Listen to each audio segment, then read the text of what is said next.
오늘 말씀은 마태복음 14장 22절에서 33절 말씀입니다. 마태복음 14장 22절에서 33절인데요. 오늘은 자리에 앉아서 저와 여러분이 한 절씩 교독하도록 하겠습니다. 예수께서 즉시 제자들을 재촉하사 자기가 무리를 보내는 동안에 배를 타고 앞서 건너편으로 가게 하시고 무리를 보내신 후에 기도하러 따로 산에 올라가시니라.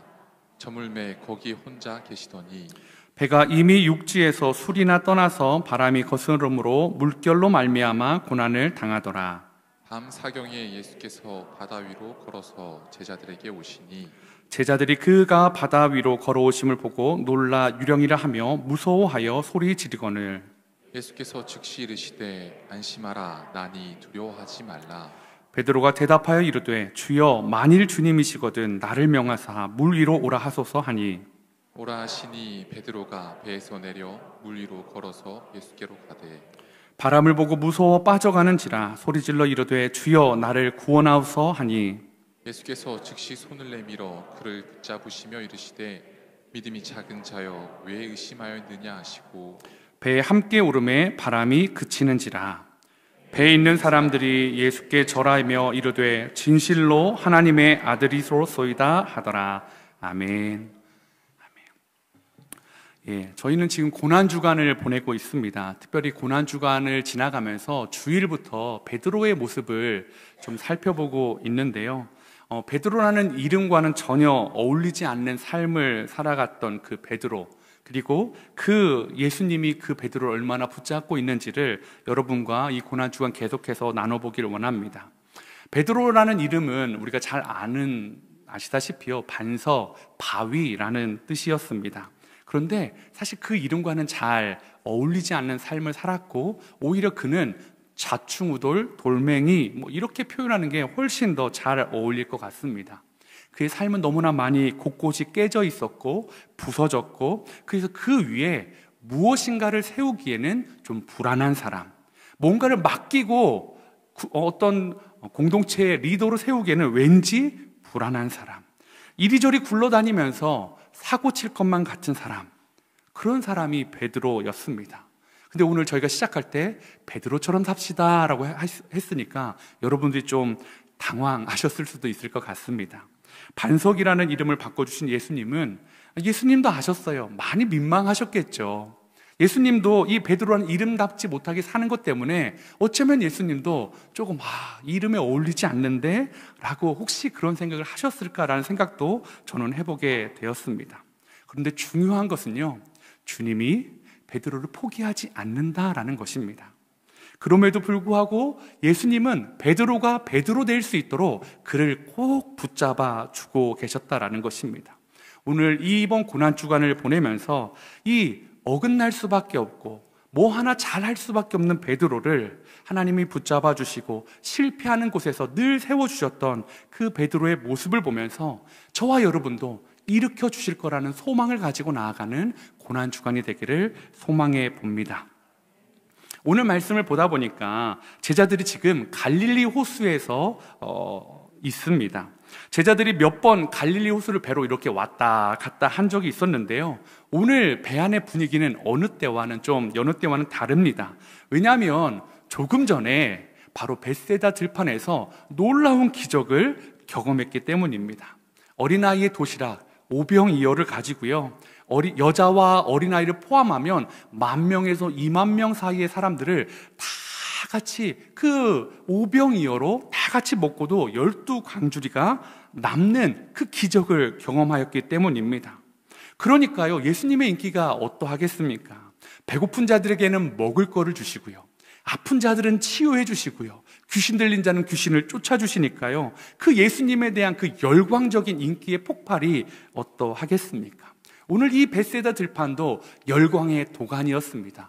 BTS 절에 가랍니다. 막 예수님을 환호하면서 그분을 붙잡으려고, 그분을 만져보려고, 그분의 손에 이끌려 보려고 많은 사람들이 그 축제의 자리에서 떠나지 못하고 있었습니다.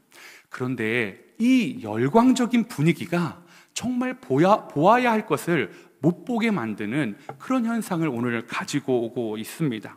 마가복음 6장 52절인데요. 한번 읽어주시겠어요? 시작. 도리어 그 마음이 둔하여졌음이로라. 맞습니다. 마가복음에서는요, 제자들이요, 마음이 둔하여졌대요. 떡 떼시는 일이 진짜 의미가 무엇인지 모르고 그냥 그 겉보고 겉으로 보이는 그것에 눈이 팔려가지고요, 마음이 둔하여졌다라고 이야기하고 있습니다. 요한복음에서는 이 벳세다 들판에서 있었던 빵과 물고기를 먹었던 사람들이요, 예수님을 구체적으로 왕으로 삼으려고 했다라는 말까지 나오고 있습니다. 그러니까요, 사람들은 지금 이 예수님, 빵의 공급자 되신 예수님을 왕으로 삼아서 뭘 얻고 싶은 것입니까? 빵을 얻고 싶은 것입니다. 굶고 싶지 않은 거예요. 배고프고 싶지 않은 거예요. 그리고 그 예수님을 바라보는 그 빵에 초점을 맞추다 보니까 예수님이 진짜 오신 이유를 잃어버리게 됩니다. 제자들 역시도 마찬가지였습니다. 예수님이 잘 되면 자기들도 덕볼 생각에 제자들 역시도 예수님의 오심과는 상관없이 예수님이 왕이 되시면 어떤 혜택을 누릴까라는 거에만 초점을 맞추고 있다라는 것입니다.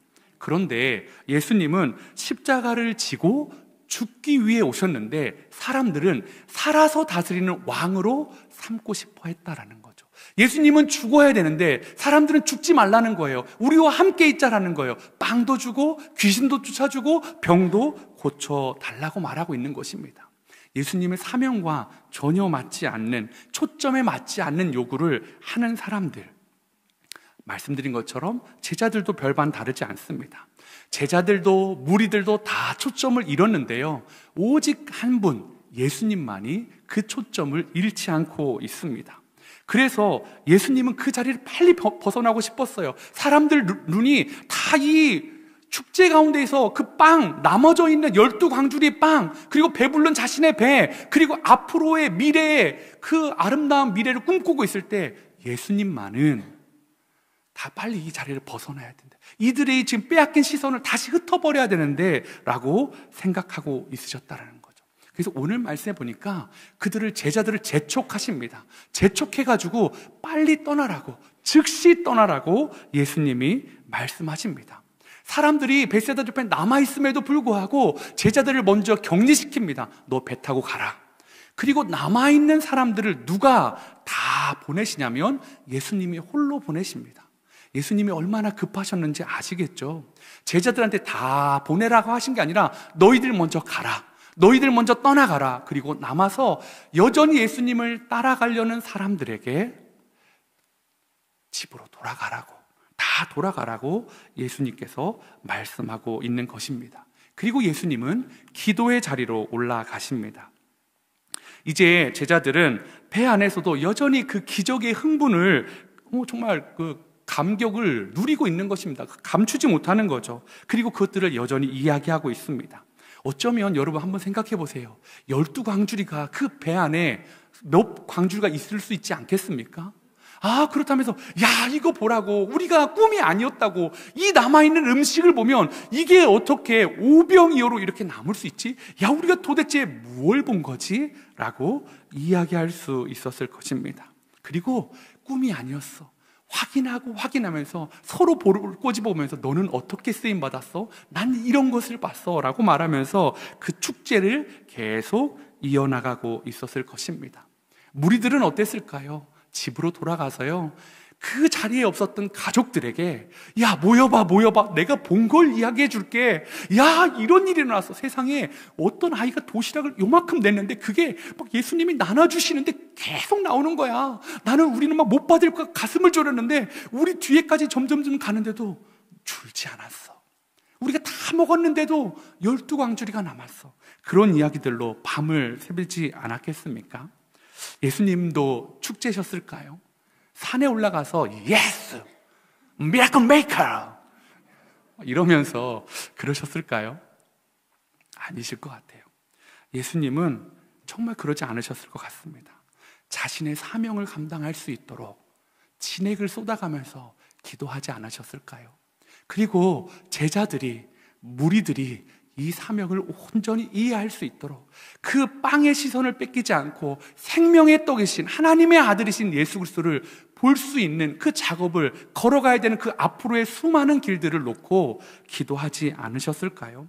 애통하는 기도였을 것입니다.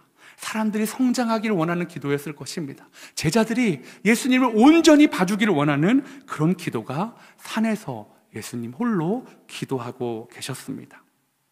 그 예수님 혼자 그 외로운 밤에 제자들이 이제 풍랑을 만나게 됩니다. 그리고 그들의 축제는 풍랑 때문에 멈춰지게 됩니다. 갈릴리 바다는 해수면 아래에 무려 183m에 있는 해수면보다 낮은 지형에 위치한 그런 갈릴리 호수였습니다. 동쪽으로는 여러 산들이 겹겹이 있어서요, 그 산으로 바람이 불어오면요, 그 산 틈으로 내리는 바람이 갈릴리 호수를 따라 내리면 돌풍이 됩니다. 그래서 2m, 3m가 되는 큰 파도가 종종 일어나는 곳이 갈릴리 호수였습니다.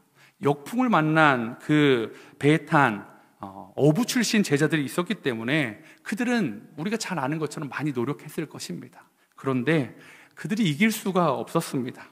이러지도 못하고 저러지도 못해서 나가지 못하고 다시 배를 돌리지도 못하고 바다 한가운데, 호수 한가운데에서 그들은 두려워하고 있었습니다. 얼마 전에도 사실은 이와 비슷한 일들이 있었거든요. 예수님과 함께 배를 타고 가는데 예수님이 주무실 때 다시 그 2m, 3m가 되는 물결이 그들을 덮쳤을 때 그들은 두려워서 예수님을 깨웠습니다. 그리고 예수님의 도움으로 풍랑을 잠잠케 한 경험이 있었는데요, 지금은 그 배 안에 예수님이 안 계신다는 게 문제였습니다. 그들에게 있는 건 무엇이었습니까? 다른 게 아니라 그냥 오병이어의 기적의 광주리들, 그것만 남아 있었습니다. 아무리 음식이 많아도 그 음식으로 풍랑을 잠잠케 할 수가 없었습니다. 제자들이 아우성치고 있습니다. 오병이어의 기적이 도대체 무슨 소용이야? 이제 죽게 되었는데 이게 무슨 일이야? 예수님은 왜 우리를 먼저 가라고 했을까? 기껏 가라고 해서 풍랑을 만나게 하시려고 한 걸까? 우리한테 왜 이런 어려움을 주시는 걸까? 라고 원망하는 생각이 들었을 수도 있습니다. 그런데 여러분, 예수님은 그런 분이 아니시잖아요. 예수님은 제자들을 보고 계시다가 풍랑 가운데 어려워하는 제자들을 위해 친히 걸어오고 계셨습니다. 마가복음 6장 47절 48절인데요, 저와 여러분이 한 절씩 읽겠습니다. 저물매 배는 바다 가운데 있고 예수께서는 홀로 물에 계시다가 바람이 거스름으로 제자들이 힘겹게 노젓는 것을 보시고 밤 사경쯤에 바다 위로 걸어서 그들에게 오사 지나가려고 하시매. 예수님은 마가복음에서 뭐냐면 홀로 무태에 있다가, 땅에 있다가, 육지에 있다가 그 제자들이 힘겹게 노젓는 것을 보셨대요. 그리고 그들을 향해 나아오셨다라고 성경은 이야기하고 있습니다. 제가 이 말씀을 보다가 한 가지 의문이 들었습니다. 제자들의 어려움을 보시고 출발하신 예수님이 그러면 편히 가시려면 어떻게 하면 될까요? 풍랑을 멈추고 가면 되는 거 아닙니까? 그런데 지금 예수님은 그 풍랑을 멈추지 않고 그 풍랑을 뚫고 가고 있다라는 거죠. 하나님의 아들이니까 2m, 3m 정도 되는 파도쯤은 괜찮을 거야. 여러분, 정말 그럴까요? 저는 아닐 것 같습니다. 제자들에게 걸어오셨다는 말은 제자들이 이미 수킬로를 바다 한가운데, 호수 한가운데 있었다는 것은 한 몇 킬로 정도는 순간 이동해서 짠 나타난 다음에 여기서부터 걸어가야지? 그게 아니시잖아요. 예수님은 그게 아니라 걸어오셨다라고 말하고 있습니다. 그 말은 어쩌면 1시간, 2시간, 수킬로를 풍랑이 있는 바다를, 그 2m, 3m 되는 바다를 그 파도가 칠 때 머릿결이 적셔지고 옷이 적셔지고 얼굴이 적셔지는 그 바다를 예수님이 지금 묵묵히 밟고 걸어오고 있으셨다라는 것입니다. 왜 편한 방법이 있는데, 왜 훨씬 더 편한 방법이 있는데 주님은 그 바다를 밟고 오고 계셨을까요? 저는 눈이 둔하여지고 초점을 잃어버린 제자들에게 이 풍랑을 통해서 보여주고 싶으신 것이 있으셨다라는 생각을 해보게 되었습니다.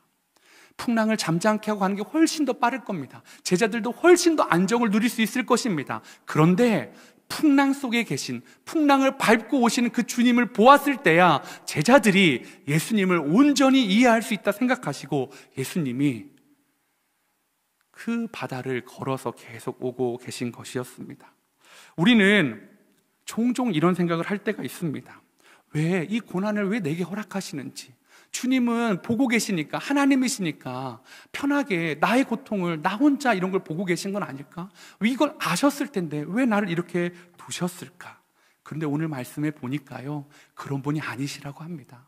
풍랑 가운데 같이 걸어와 주고 계시는 주님, 그들이 처음에 힘들어하는 걸 보자마자 산에서 기도하는 그 중요한 것을 멈추시고 그들을 위해 걸어오시는 분, 그리고 풍랑을 뚫고 제자들에게 다가오시는 분이 예수님이심을 믿으시기 바랍니다. 여러분, 이 사실을 믿으십니까? 풍랑 가운데, 고난 가운데 나 혼자 있는 것이 아니라 주님이 여러분을 향해 걸어오고 계시고, 주님도 여러분과 같이 그 바람을 맞으시고 파도를 맞으시고 옷이 젖으시고 있다라는 사실을 말입니다. 저는 솔직히 이 풍랑보다 이 더 제자들 놀라게 했다는 것이 예수님 자체라는 게 더 놀라웠습니다. 풍랑 가운데 있는데 바람이 치고 막 파도가 치고 하는데 저 먼 곳에 희끄먼 뭐가 쓱 보이는 거예요. 여러분은 안 무서우시겠어요? 기절초풍할 것 같습니다. 왜냐하면 이 당시의 사람들의 세계관 속에는 뭐가 있었냐면요, 이 바다는요 죽은 유령들이 사는 곳이었어요. 어둠의 세력의 집합체였습니다. 거주지였습니다. 그런데 그 거주지에 희끄머런 것이 서 있는데 그걸 누가 예수님이라고 생각하겠어요? 당연히 우리가 죽을 때가 되니까 저승사자를 봤다, 이렇게 생각하지 않겠습니까? 지금 그들은요 그렇게 생각하고 있다라는 것입니다. 제자들의 믿음이 특별히 약해서가 아니라 우리도 그럴 수밖에 없는 상황인데, 지금 제자들은 자기를 향해 다가오시는 예수님을 향해 두려워하고 유령이다라고 외치고 있습니다. 오늘 유령처럼 다가오시는 그 예수님을 제자들이 이제 점점점 확인하기 시작합니다.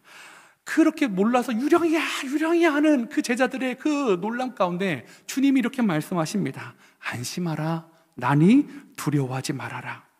그 음성이 들려지는 순간에 제자들이 얼마나 안도했겠습니까? 그러면서도 의심도 했겠죠. 그리고 이 순간에 우리의 주인공 베드로가 등장합니다. 저는 오늘 이 베드로의 모습을 통해서 우리가 어떤 인생을 살아가야 될지 베드로가 배우는 인생교훈 2가지를 여러분과 나누고자 합니다.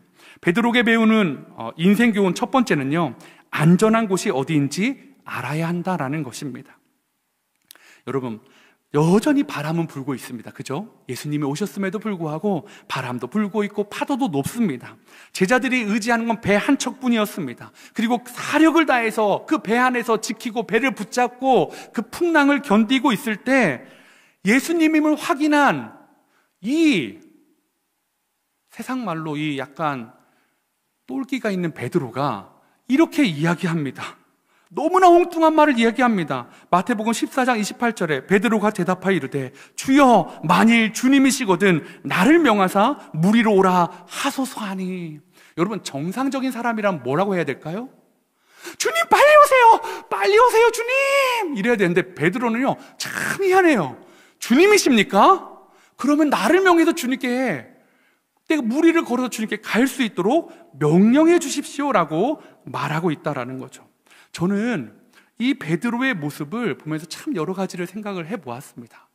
베드로는 물 위를 걸은 게 성공일까? 아니면 실패일까? 아니면 뭐 여러 가지 생각을 했는데요, 오늘 이 말씀을 준비하면서 하나 제 마음에 딱 걸리는 생각이 이거였습니다. 베드로에 대한 그 모습을 보면서 부끄러워졌습니다. 뭐냐면 모든 제자들은요, 베드로를 뺀 제자들은요 어디가 안전하다고 생각했을까요? 배 안이 안전하다고 생각한 거예요.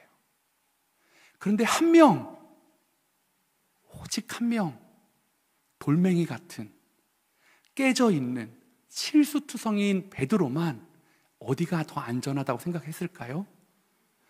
배가 없는 물 위에 서 계신 주님의 품이 더 안전하다고 생각했던 것 같습니다. 이 생각을 확 드니까요 너무 베드로가 대단해 보이는 거예요. 그렇구나, 정말 그렇구나.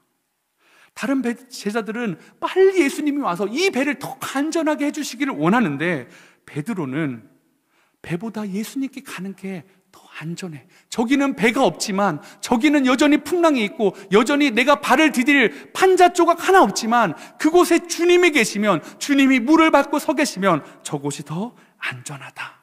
여러분, 이게 쉬운 생각일까요? 저는 아니더라고요. 베드로가 너무 대단해 보였습니다. 이게 쉽지 않더라고요. 그들이 바람과 파도 속에 지금까지 버틸 수 있는 이유는 배 한 척이었습니다. 어떻게든 그 배를 붙잡고 떨어지지 않으려고, 그 배를 노를 저어 보려고 애썼던 것이 그들을 지켜주는 건 배였습니다. 유일한 수단이었습니다. 그런데 그 배를 떠나서 배 밖으로 한 걸음을 내딛는다? 보통 사람은 할 수 없는 생각입니다. 그런데 이 믿음의 시각으로 보면요, 이 베드로의 엉뚱한 이 시각이 정답이에요. 그렇지 않습니까? 믿음의 눈으로 보면 이 배 안보다 예수님께 가는 게 훨씬 더 안전한 거예요. 여러분, 배 안에 만약에 있었다면 어떻게 됐을까요? 예수님이 없이 그 배 안에 있었다면 그들은, 예수님이 다른 12명의 제자를 뽑아야 되는 상황이 일어날 수 있지 않았을까요?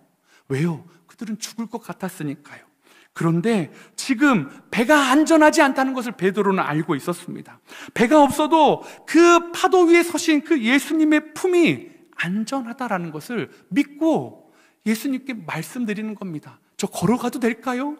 주님이라면 저 걸어가도 될까요? 주님이 걸어오라고 말씀하십니다. 베드로는요, 이 위험한 믿음, 이 위대한 믿음을 실천한 사람입니다. 여러분, 저와 여러분이 어디가 안전한지를 잘 분별하는 사람들이 되었으면 좋겠습니다. 나한테 안전한 곳이 어디지? 배가 없어서, 뭐 다른 게 없어서, 이거는 불안전한 곳이 아니라 그곳에 예수님이 서 계신다면 그곳은 안전한 곳입니다.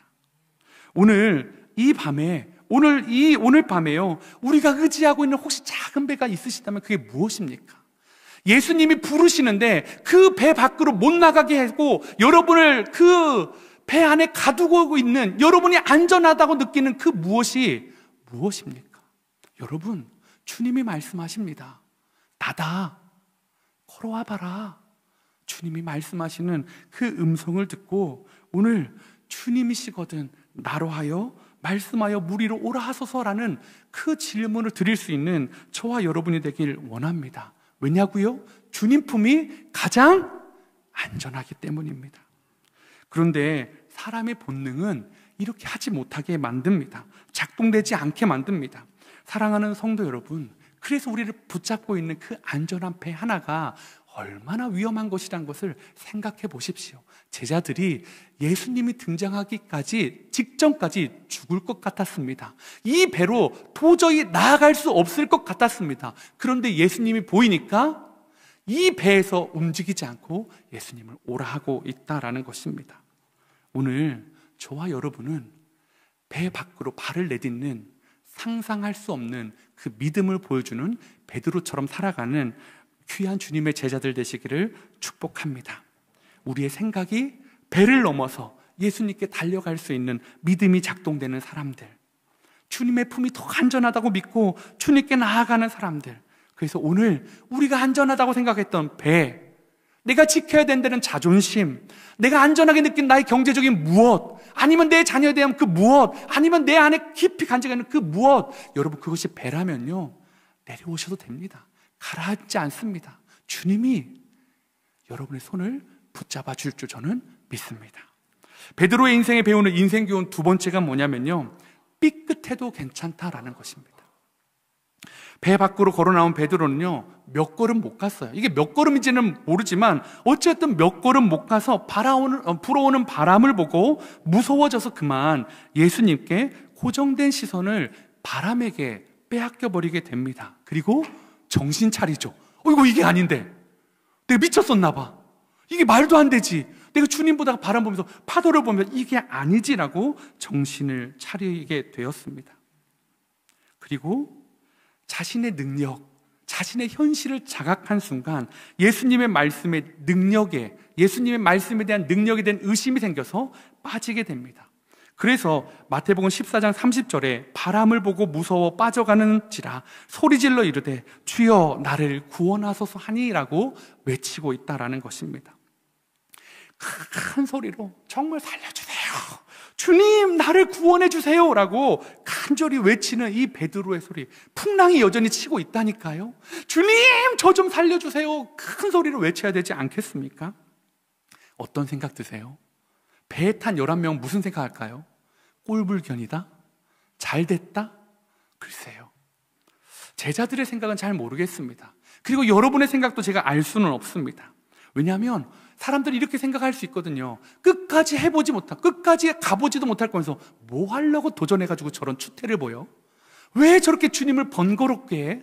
야, 다 할 수 있을 정도 돼야 도전하는 것 아니야? 그런데요, 예수님은 전혀 그렇게 생각하지 않으시더라고요. 오늘 예수님은요, 예수님을 믿고 배 밖으로 나와 내디딘 그 한 걸음을 너무 기뻐하시는 겁니다. 비록 믿음이 없다라고, 왜 의심하느냐라고 했지만 이건 책망이 아닙니다. 사랑하는 자녀에게, 사랑하는 제자에게 왜 그랬어? 말씀하시는 주님의 따뜻한 격려였습니다. 그리고 예수님은 그 살려달라는 그 베드로의 간절한 그 기도에 즉시 손을 내밀어 주셨다라고 말씀하고 있습니다. 혀를 차지도 않으셨어요. 에휴, 한숨도 쉬지 않으셨어요. 즉시 손을 내밀어 주셨습니다. 제가 이 모습을 보면서 하나 생각나는 것이 있었습니다. 아이를 키우는 분들은 다 공감하시는 사실일 겁니다. 여러분, 아이가 어렸을 때 넘어지면서 걸음마를 배우지 않습니까? 그죠? 혹시 아이가 있는 중에 우리 아이는 넘어지지 않고 바로 걸었어야 하시는 분들 있으시다면 저에게 제보해 주세요. 내일 설교를 정정하도록 하겠습니다. 수없이 넘어지고요, 다시 도전하고요, 또 넘어져서 겨우 한 걸음을 뗄 수 있습니다. 제가 큰 딸이 이제 고등학교 1학년이 됐다고 말씀을 드렸는데요, 저는 이 딸이 첫 걸음, 한 걸음을 떼는 날을 아직 잊지 못합니다. 미안한데 둘째 딸은 기억 못해요. 제가 없었는지 어떤지 모르는데 첫째 딸은 같이 있을 때였어요. 이 아이가 그 며칠 전부터 징조가 있었거든요. 서서 한 걸음을 뗄 것 같은 징조를 보였어요.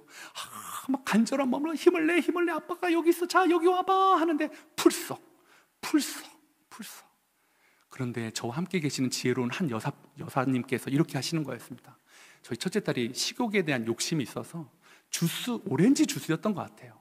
이 음료수를 가지고 애 앞에서 이렇게 이나야. 여러분, 식욕은 위대합니다. 이 아이가 그 주스를 잡으려고 한 걸음을 뛴 거예요. 그래가지고요, 봤어요? 봤어 막. 그리고 다시 또 하면 한 번 뛰기 시작하니까 뒤뚱뒤뚱하면서 또 한 걸음 뛰는 것을 제가 보게 되었습니다. 누군들은, 다른 사람들은 욕할 수 있어요. 딸이 식탐이 많네, 욕심이 많아, 그러니까 그렇지, 이렇게 할 수 있는데요, 저희는 그렇지 않았습니다. 여러분, 만약에 그때 그 아이가 그 오렌지 주스를 못 잡고 쓰러졌다고 생각해 보세요. 제가 어땠을 것 같으세요? 낭망했을까요? 실망했을까요? 그 아이를 정죄했을까요? 아니요. 저는 알고 있습니다. 이 아이가 어쩌면 더 많이 넘어져야 걸을 수 있겠구나. 수십 번, 수백 번, 수천 번을 해서 걸음마를 배우기 때문입니다. 그냥 저는 정죄하지 않습니다. 아빠니까요. 응원합니다. 그렇게 해서 걷는다라는 것을 알고 있습니다. 그렇다면 하나님의 자녀, 예수님의 사랑하는 제자 베드로를 바라보는 예수님의 마음은 어떠실까요? 아버지의 마음과 같지 않을까요? 더 넘어져도 괜찮아, 더 빠져도 괜찮아. 너 이번에 주스를 하는 것, 그 욕심 때문에 걸었어도 괜찮아. 이것 때문에 걸었지만 또 걸을 수 있을 거야 라고 응원해 주시지 않았을까라는 생각을 해보게 되었습니다. 그 베드로가 한 발자국을 걸었던, 두 발자국을 걸었던, 아니 몇 발자국을 걸었던 예수님은 베드로를 응원해 주십니다. 여러분, 예수님은요, 저와 여러분이 하나님 앞에 나오다 쓰러지는 것 정죄하지 않으십니다. 믿으십니까? 여러분이 하나님 앞에, 배 앞에 나와서 배 밖으로 내딛어서 한 걸음이든 두 걸음이든 걷다가 빠지는 것 실망하지 않으세요. 예수님은 알고 계세요. 몇 번 더 빠져야 돼. 몇 번 더 넘어져야 돼. 그래야 네가 걸을 수 있어. 예수님은 저와 여러분의 실패를 응원하시는 분입니다. 주님께서 오다가 넘어져 봐야 한다는 걸 알고 계세요. 더 넘어져야 된다는 거예요. 그리고 그것이 실패가 쌓여서 결국에는 홀로 걸어갈 수 있고 나를 바라보고 똑바로 걸어올 수 있다는 것을 주님도 잘 알고 계시기 때문입니다. 여러분, 베드로는 깨어진 반석이라고 말씀을 드렸습니다. 그 이후에도요, 얼마나 많이 빠지는 것이 많은지 모릅니다. 풍랑에 빠지고 바다에 빠지고 으뜸이 되고자 예수님의 제자 1등이 되고자 하는 마음까지 욕심에 빠지고요. 또 나아가서는 예수님을 위해서 칼을 준비해라 했더니 오해해가지고 진짜 칼을 딱 사와가지고요, 대대장 말고기를 쫙 치면서요, 예수님의 말씀을 오해한 바다에 빠지기도 하고요. 예수님을 부인하지 않겠다고, 또 예수님이 결코 십자가에 죽지 하지 않겠다고 막 호언장담하는 그 엉터리 같은 그 자신감에 빠지기도 하고요. 예수님을 3번이나 부인하고요. 배신감과 자괴감의 바다에 깊이 빠지기도 하고요. 그래서 어떻게 했습니까? 다시 결국 고향으로 돌아가 예수님 때문에 버려뒀던 무엇을 찾습니까? 배와 그물을 찾아서 다시 낚시하는 사람으로 바뀌어 버렸습니다. 베드로는요, 계속 빠져요. 베드로는요, 계속 실패해요. 예수님이 실망하셨을까요? 아닙니다. 사랑하는 성도 여러분, 예수님은 실망하지 않습니다. 이 실패가 있었기 때문에 놀랍게도 그래서 베드로는 반석이 될 수가 있었습니다. 세상 사람들은 이렇게 얘기하죠. 깨졌네, 또 부서졌네, 또 망가졌네, 또 깨졌네, 너는 반석이 아니네. 그런데 주님은 이렇게 말씀해요. 또 깨졌구나, 또 부서졌구나, 너는 돌멩이구나, 또 빠졌구나. 그래서 내가 너를 장차 개바가 되가 하리라. 완전하지 않아도 돼. 괜찮아. 잘하고 있어. 또 실패해도 돼. 나를 바라보고 나를 사랑해서 너의 배에서 내려서 내게 걸어오다가 빠지는 거라면 나는 언제나 너를 응원한다 라고 말씀하시는 그 주님의 그 음성이 들려지는 밤이 되시기를 소망해 봅니다. 오늘 여러분, 주님이요, 여러분 응원하십니다. 고난주간이니까 나 때문에 빠지셨지, 주님이 나 때문에 죽으셨지. 맞아요, 여러분 때문입니다. 그런데 제가 말씀드렸잖아요. 다 아셨다고요. 여러분이 그렇게 실패할지, 여러분이 그렇게 넘어질지, 또 빠질지, 또 배신할지, 또 실망시킬지 다 아셨어요. 그런데 어떻게 해요? 그래도 사랑한다고 말씀하십니다. 그래서 너 때문에 죽겠다고, 너를 위해 내 생명을 주겠다고 말씀하시는 분이 예수님입니다. 이번 한 주간이요, 우리가 빠진 거 생각하고 주님께 용서를 구하는 것도 너무 좋습니다. 그런데 그 예수님의 시선에, 예수님의 그 부모의 마음에 여러분 좀 닿았으면 좋겠습니다. 나 빠져도 돼요, 주님? 나 더 빠져도 돼요? 나 지금 100% 무리를 걸을 준비가 안 되는데 걸어도 돼요? 걷다가 몇 걸음 못 다가 빠질 건데 그렇게 해도 돼요? 해도 돼. 사랑한다 아들아, 사랑한다 딸아, 내가 다 용서했는데, 내가 다 이해하는데, 다 사랑하는데 괜찮아. 이번에 빠지는 거 걱정하지 마. 다음번에 빠지는 것도 괜찮아. 아니, 내 품에 오는 그날까지 빠져나와도 내가 너를 반석으로 만들어 줄게 라고 주님이 말씀하여 주실 것입니다. 제가 지난 금요일 날 저희가 인도자가 없는 자율 금요기도회를 하고 있지 않습니까? 마침 요 기도하는 시간에 이렇게 다 오고 가는 분들이 다 딱 타이밍이 맞아서 저 혼자 기도하는 시간을 갖게 되었습니다. 그 시간에 하나님 앞에 기도하는데요, 너무 좋았습니다. 제가 약간 애매한 포지션이 있거든요. 수요일 날도 나가서 인사를 해야 되나 아니면 기도를 해야 되나, 나가서 인사하고 들어와서 기도를 해야 되나 아니면 기도하다가, 이게 약간 애매하거든요. 집에서 기도할 때도 큰 소리를 못 하는데 이제 여기서 금요일 날 막 기도를 막 쏟아놓기 시작했습니다. 하나님, 두렵습니다. 고난주간이 시작하는데 저희 고난주간 저녁 부흥회거든요. 왜 저녁 부흥회인지 아세요? 원래 이름은 고난주간 특별 부흥회예요.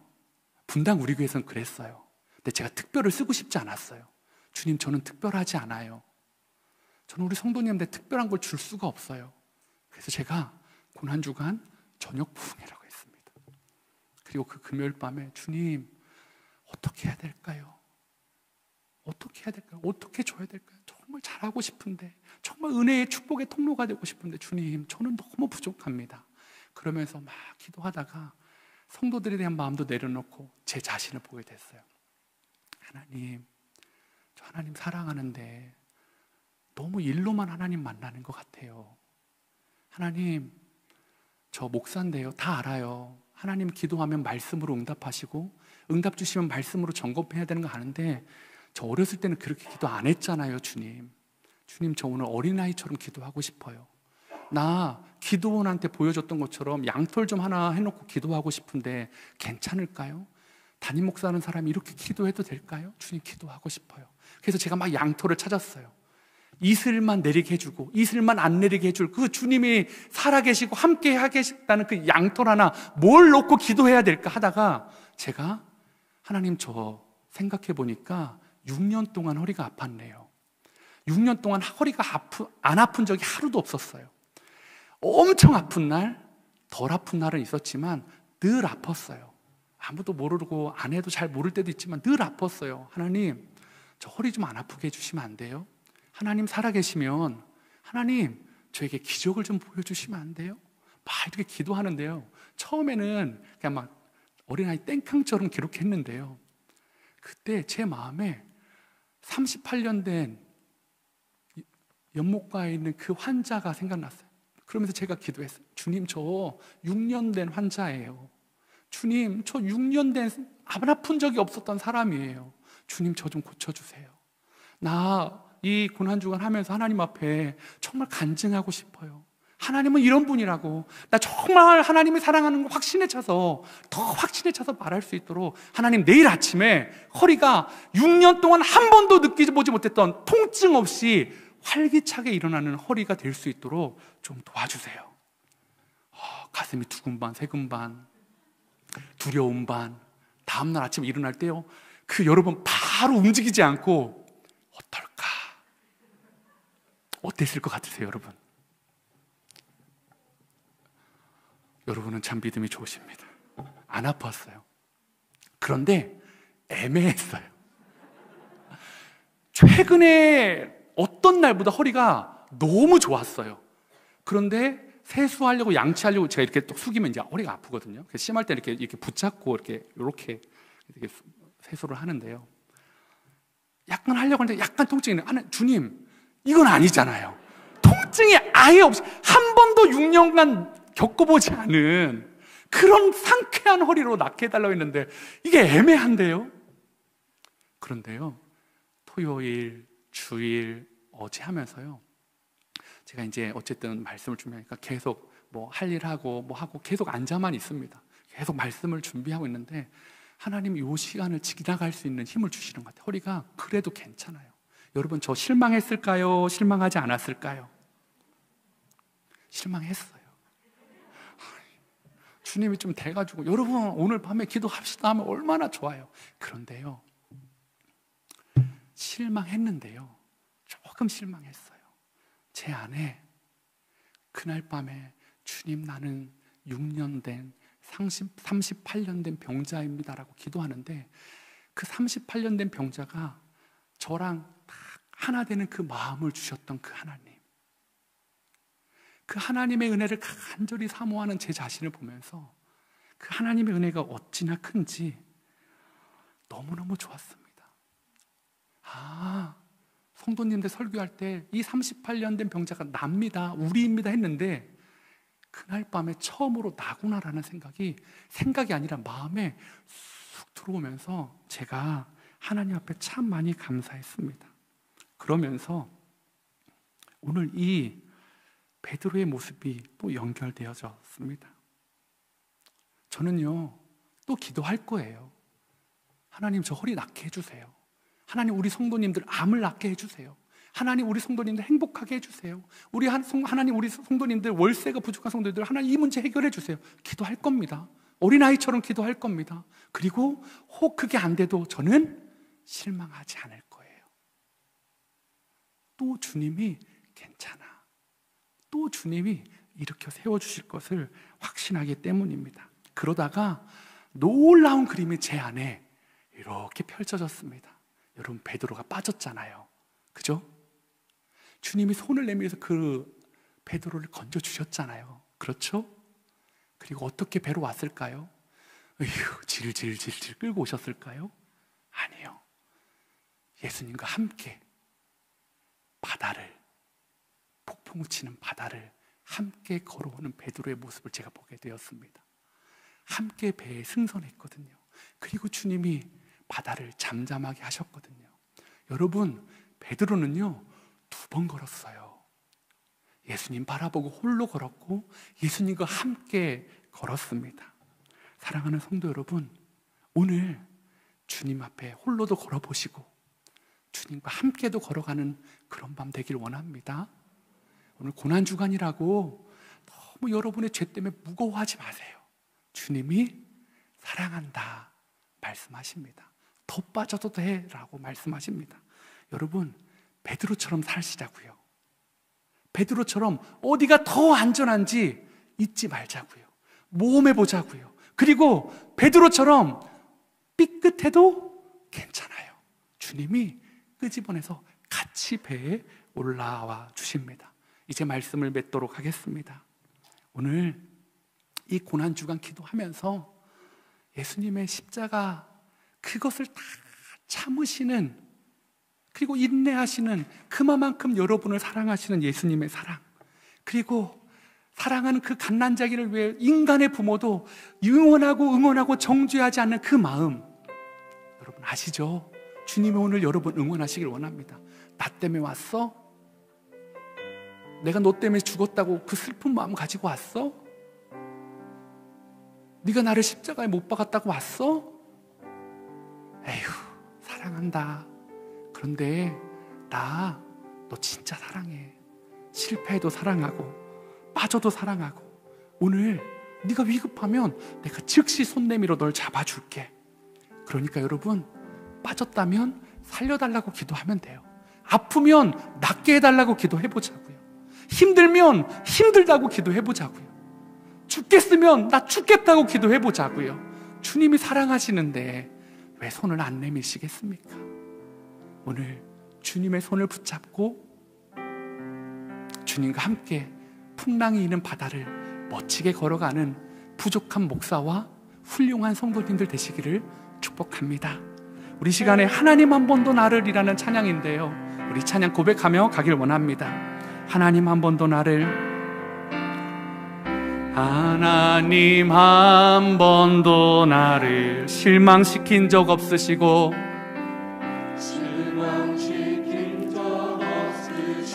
언제나 공평과 은혜로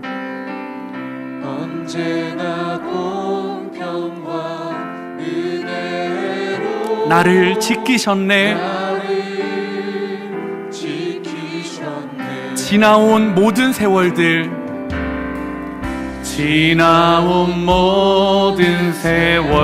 돌아보아도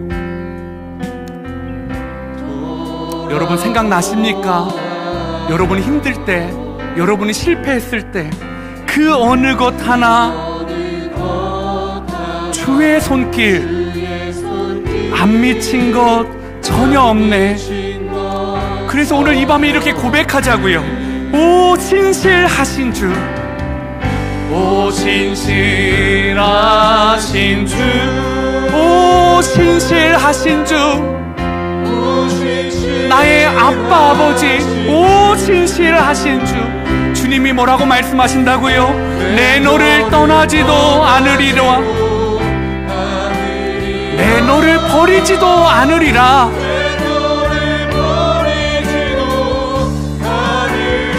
주님이 약속하셨습니다. 그 약속을 지키사, 그 약속을 지키사 이후로도 영원토록 나를 지키시리라 확신하네. 우리 한 번 더 고백하길 원합니다. 하나님 한 번도 나를 실망시킨 적 없으시고, 여러분 생각해 보세요. 하나님이 여러분을 실망시킨 적 있으십니까? 실망시킨 적 없으시오. 언제나 공평과 은혜로 언제나 공평과 여러분을 풍랑 가운데서 지키신 하나님, 지나온 모든 세월들 한번 생각해 봅시다. 지나온 모든 세월, 여러분 혼자 풍랑 가운데 있을 때라고 생각하셨습니까?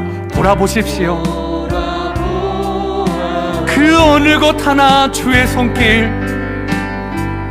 그 어느 것 하나 주 안 미친 것 전혀 없습니다.